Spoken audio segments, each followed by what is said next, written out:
If any of you are struggling with a health issue at the minute, maybe you've got pain, maybe you've got a nagging issue that is persistent and it keeps knocking at your door, perhaps you've got something more serious.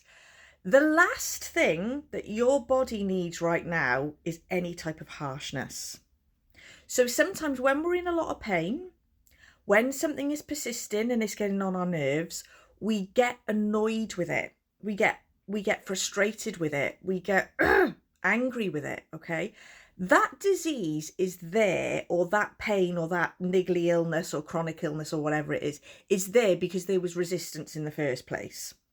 There was lack of harmony in the cell somewhere, and the body had to tell you, there's lack of harmony here. I'll show you through pain. But what we tend to do is we say, oh, I'll just take some painkillers for that and mask it and pretend it's not there. And then we're not feeling into what the intelligence of the body, of the system, is trying to show us.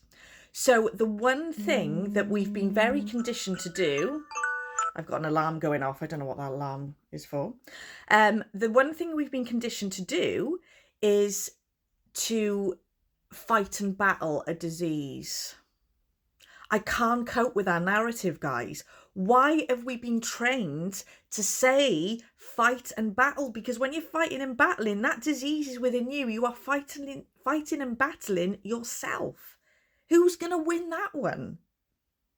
There's nothing wrong with having a powerful mindset of, I can overcome this. I can understand what this is teaching me and I can overcome it. That's different.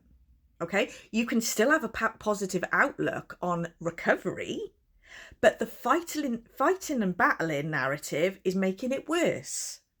Okay, each to their own, take this or leave it. But how often do you hear people saying, oh, she lost her fight with so-and-so? Well, of course she did, because she was fighting herself. Your body needs softness right now.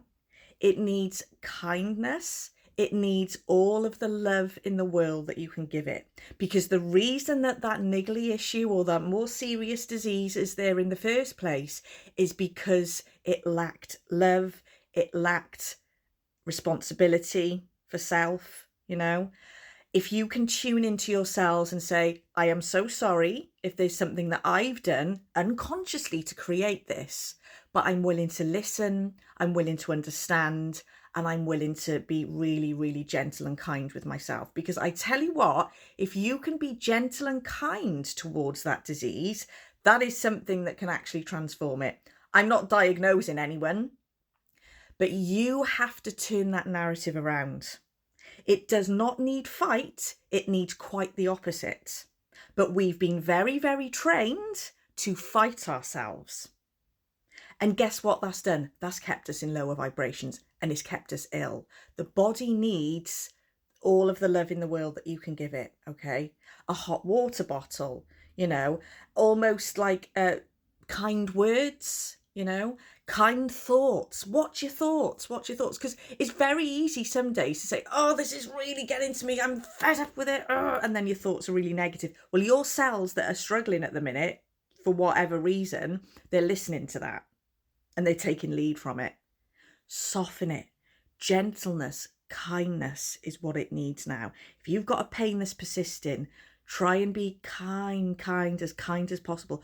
Rest where you need to and honor what the body is trying to show you.